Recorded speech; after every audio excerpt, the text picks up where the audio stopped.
Hey guys, this is Sam O'Neill, uh, a young millennial. I think I'm young. If I keep my hair cut close, it looks like I'm a whole lot younger than what I am. But yeah, millennial, black millennial, works at a regular everyday job in the Midwest, baby. Soybean capital of the world. Yeah, that's how we roll. We're gonna give you a little Midwest flavor. Some people got the East Coast, others got the West Coast and the dirty South. We got the crazy middle class button down average Joe podcast.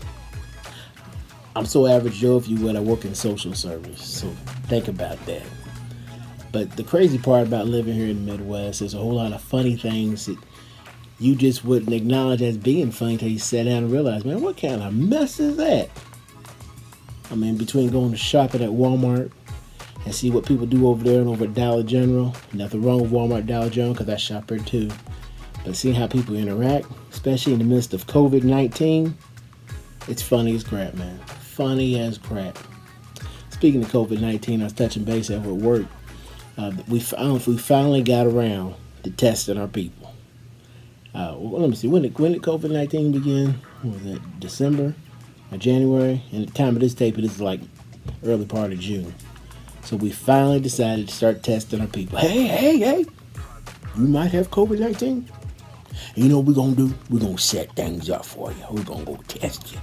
I was talking to two of my colleagues. They're like, hey, Tim, you going to go test for COVID-19? Heck no, I ain't going to test no COVID-19. What's the matter with you?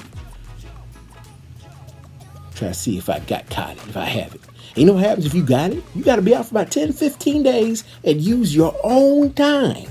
What? I don't make that much money. Please. Now, if I made $342,000 a year, I probably would say, hey, yeah, let's go ahead and do it. I'll stay at home.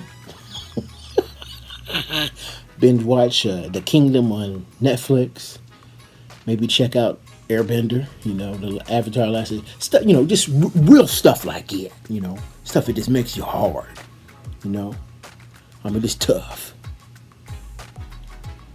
So you gotta do that every now and again. You gotta keep everything honest. Let everybody know, hey, I'm one of those. You better leave me alone, or I'll mess you up. I mess you up. But all serious, no. Yeah, we've been following different social activism has happened. Some people call it riots, other people call it protests. It sounds like a revolution.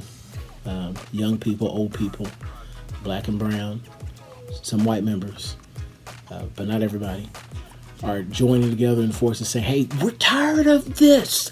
No more. Resist. Get it out.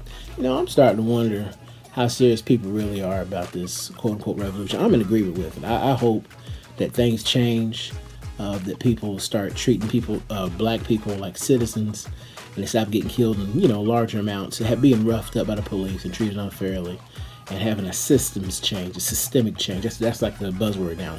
Systemic oppression.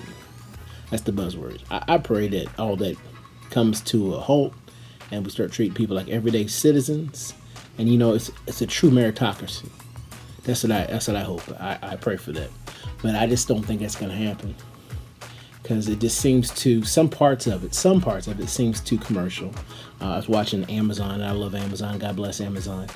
And they have a category section talking about, basically like Black Lives Matter and stuff that keeps you woke, like you be awake to what's going on. And they have different movies and stuff and different business leaders like, hey, we're against the unjust practices of people. I'm for that. I appreciate it. I hope they are. I hope people come together and they actually make a move. But I'm young enough, kind of old enough to see not everything people do is authentic. So hopefully it continues to move on. It doesn't peter out. And, it works positively for people. But all I know is our current occupant of the White House, he's not helping things out. And that's pretty funny because I live in Trump country. Oh my God, people love Donald Trump. Oh my God.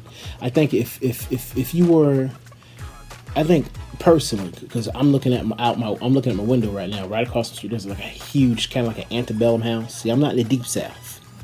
I think the state I'm in, Missouri, is like the suburbs of the South. if you would. It's a suburb.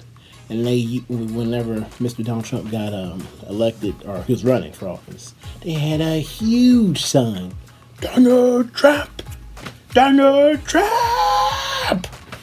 And that's cool. People did that when Barack Obama came in office and George Bush, etc. They're all about him. I'm just not in agreement with Mr. Trump.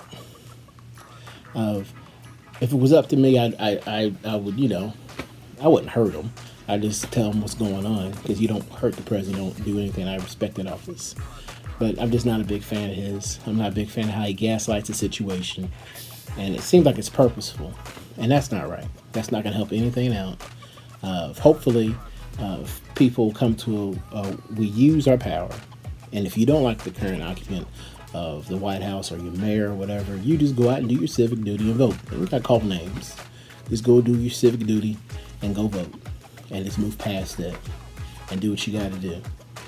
And that's what I plan on doing. I know my mother and my father, they're a little bit older, and they get mad if they heard me say that, but they want to kind of avoid the different issues of COVID-19 and maybe possible along the lines that they're going to do a mail-in ballot and whatnot. So we're going to work that over. And anybody who's listening, make sure if you can, do a mail-in vote. Go and vote, whether it be Republican, don't voting for Donald Duck, or you're voting for a Democrat. Do a mail vote. Participate in this wonderful country we call the United States of America. Yes, it's 50 states and people got 50 different problems, times whatever. But participate. Do what you can do, and then complain.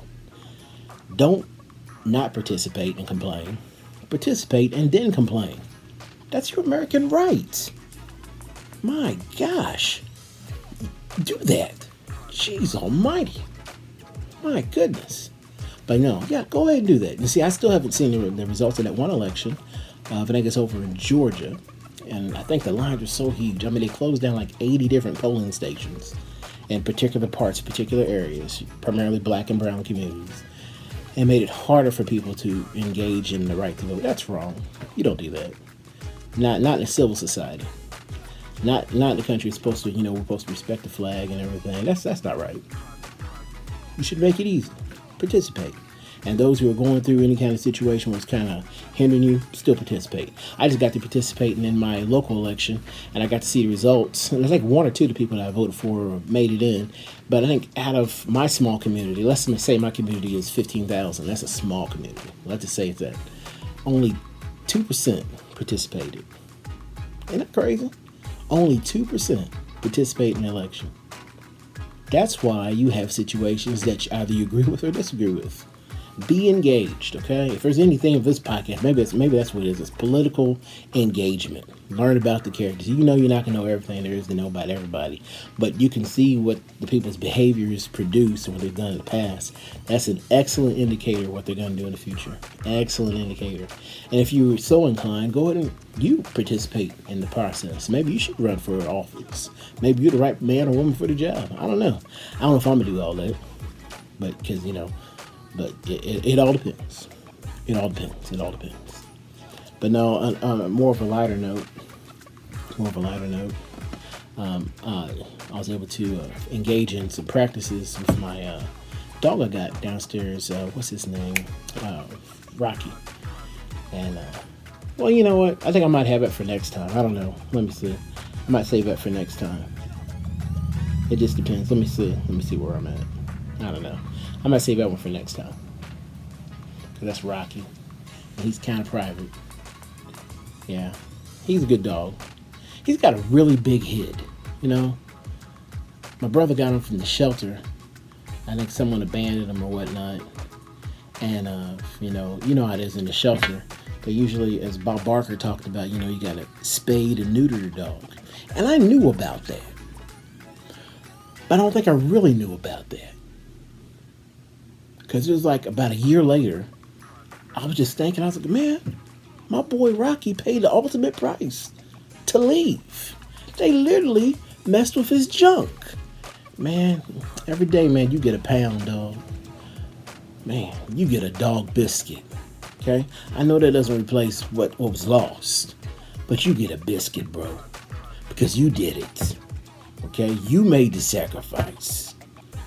Oh goodness, they talked about he was so nervous. I think they took him to the doctor, during that event, and he just messed all over the operating table. He just used the restroom.